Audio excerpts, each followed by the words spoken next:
podem visualizar aqui que nós temos, o homem e a mulher, 46 cromossomos, né?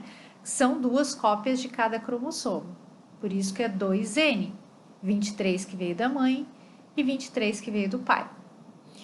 Quando a gente vai produzir os nossos gametas, que é o espermatozoide no homem e o óvulo na mulher, né? Os nossos gametas, eles são haploide, eles têm metade do número de cromossomos das nossas outras células, ou seja, 23. Por quê? Porque com 23 do espermatozoide do homem mais 23 do espermatozoide da mulher, na fecundação dá o zigoto ou a célula ovo com 46 cromossomos. Essa vai se dividir em várias células, um processo que a gente chama de mitose, e aí todas as nossas células do corpo terão 46 cromossomos, com exceção dos espermatozoides e do óvulos, que são os nossos gametas, justamente porque 23 mais 23 terá que dar 46 cromossomos. Então, aqui a gente tem 2 divisões, né? A nossa célula de 46 dando uma célula de 23, no caso dos espermatozoides do óvulo, que a gente chama de meiose, porque divide ao meio o número de cromossomos. E aqui a gente tem uma célula de 46, dando outra célula de 46, que é a divisão das células do nosso corpo. E aí, uma célula de 46 dá outra de 46, e aí a gente tem o processo de divisão da mitose. A maioria das nossas células, pessoal, eles se dividem o tempo todo, né? Mas isso vai depender de célula para célula. Então, por exemplo, as hemácias, que são os glóbulos vermelhos, que levam oxigênio para as nossas células, elas a cada 3 meses elas se renovam, né? A mucosa gástrica, menos de uma semana ela se renova. Por quê? Porque tem o ácido gástrico, que ele é extremamente ácido, que fica corroendo ali as paredes do estômago. Então, a partir disso, a gente tem sempre uma renovação. As células do olfato, do nariz, de 1 a 3 meses, elas também se renovam. A da pele, 30 a 40 dias, tá? Então, é por isso que muitas vezes, quando a gente também se machuca, tem uma cicatrização rápida.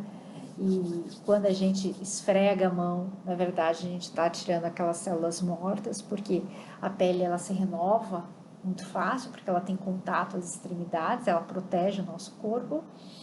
E alguns músculos e os neurônios, eles não se dividem. Por isso que muitas vezes, quando a gente fala sobre a utilização de drogas, etc., que a gente fala que são várias substâncias que matam os neurônios, esse problema, né? Porque os neurônios, eles não se recuperam, eles não se dividem. Então, a gente vai falar sobre a vida da célula. A vida da célula seria o ciclo celular. Então, seria compreendido desde o surgimento da célula. Cada célula, ela nasce através de uma divisão celular, através de uma célula já pré-existente, e ela acaba deixando de existir quando ela vai produzir novas células, né? Então, esse tempo dela nascer até dela deixar de existir porque ela entrou em divisão celular, a gente chama de ciclo celular. Esse ciclo celular, tanto faz se é mitose ou meiose, ele compreende 2 fases. A primeira fase, que a gente chama de intérfase, que é essa grandona aqui, que seria a fase que a célula não está se dividindo, ela está produzindo proteínas, né? Está com seu metabolismo superativo. E a pequena fase, que é a fase da divisão celular. E aí aqui está a fase mitótica, mas tanto faz se ela está em mitose ou é uma célula que vai entrar em meiose. Células que vão produzir gametas, óvulo e espermatozoide, elas vão entrar em meiose. Todas as outras células, elas entrarão em mitose. Agora, todas, independentes se é meiose ou mitose, vai sofrer esse processo que a gente chama de intérfase, que é a maior parte da vida da célula. Qual a diferença da mitose e da meiose? Mais uma vez, a mitose, ela tem o objetivo de crescimento, multiplicação celular e reposição de células envelhecidas. Você tem aqui diploide, uma célula diploide, ou seja, 2N, né? Ou seja, 2 cópias de cada tipo de cromossomo, que veio da mãe e que veio do pai. Ela vai se dividir e vai produzir duas células idênticas à célula mãe. Serão idênticas. No caso da meiose, é para a produção de gametas, óvulos e espermatozoides. Você tem uma célula diploide, que tem duas cópias do cromossomo, que veio da mãe e que veio do pai. Ela vai se dividir, vai se transformar em duas células haploide, ou seja, com apenas um conjunto de cromossomos. E cada célula dessa vai se dividir em mais duas, sendo que as células filhas não são idênticas à célula mãe. Mas como eu falei para vocês, antes da divisão, ela vai estar na fase da intérfase. Se ela demorasse um dia para preencher o ciclo inteiro celular, 23 horas e meia ela estaria em intérfase e só meia hora ela estaria em divisão celular. Então, o tempo de divisão celular é muito pequeno comparado à fase da intérfase. A maioria do tempo ela estará em intérfase. Essa intérfase, que é o período que compreende a fase que ela não está se dividindo, ela pode ser dividida em três fases: G1, S e G2. O que seria a fase G1, que seria o início da divisão celular? O G vem de gap. Gap significa espaço. Então, G1 é espaço 1, ou seja, antes do S, e o G2, depois do S, é gap espaço 2, depois do S. Para você ver como a fase S é a fase mais importante. S vem de síntese, produção. Depois a gente vai entender por quê. Então, a fase G1, ela é antes da fase S, por isso que é G1. Por quê? A fase S tem a ver com a duplicação do DNA. Então, antes da duplicação do DNA, tem a fase G1.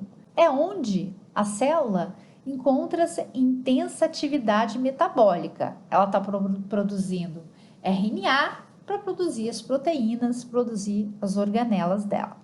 Tá? É como se ela estivesse vivendo normal, produzindo proteína, respirando, digerindo. A fase S é quando ela duplica ou replica o DNA e os centríolos. Tem alguns autores que falam que os centríolos eles são duplicados na intérfase, tem outros autores que falam que os centríolos são duplicados no início da mitose. Enfim, isso geralmente não cai em vestibular, essa pergunta, porque tem essa diferença entre esses autores. Tá? Mas o que importa é que na fase S, o DNA, esse sim, ele é duplicado, ou seja, replicado, tanto faz como você vai falar.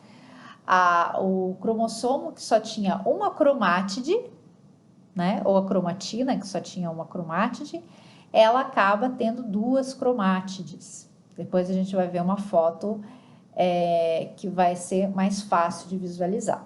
E a fase G2, que é a fase pós-fase S, que é a fase pós-duplicação do DNA, que é a produção de outras proteínas, né, que vão ser necessárias para a divisão, e a verificação se o DNA ele foi replicado ou duplicado corretamente, né, porque uma vez que ele não foi duplicado corretamente, pode ter tido alguma mutação aí que pode acabar inviabilizando tanto a divisão celular, quanto possivelmente, futuramente, a produção de outras proteínas. Então, voltando aqui, você pode visualizar nesse gráfico a fase G1, S e G2 em relação à quantidade de DNA. Na fase G1, você tem a fita de DNA, uma cromátide só, né? Quando chega na fase S, você tem a duplicação ou replicação desse DNA. Enquanto você tinha uma molécula de dupla fita, agora você tem duas moléculas de DNA, ou seja, o cromossomo ele acaba tendo duas cromátides. Então, agora você tem o dobro de DNA porque ele sofreu a replicação. Então, é muito comum visualizar em questões de vestibular esse gráfico. O que é esse gráfico? Mostra que a quantidade no G1 de DNA era 1, no S dobrou, porque você tem essa duplicação do DNA, e o G2, então, você tem o dobro de DNA do que na fase G1. E no decorrer da mitose e da meiose, a gente vai entender por que existe essa duplicação ou replicação do DNA na fase S da intérfase.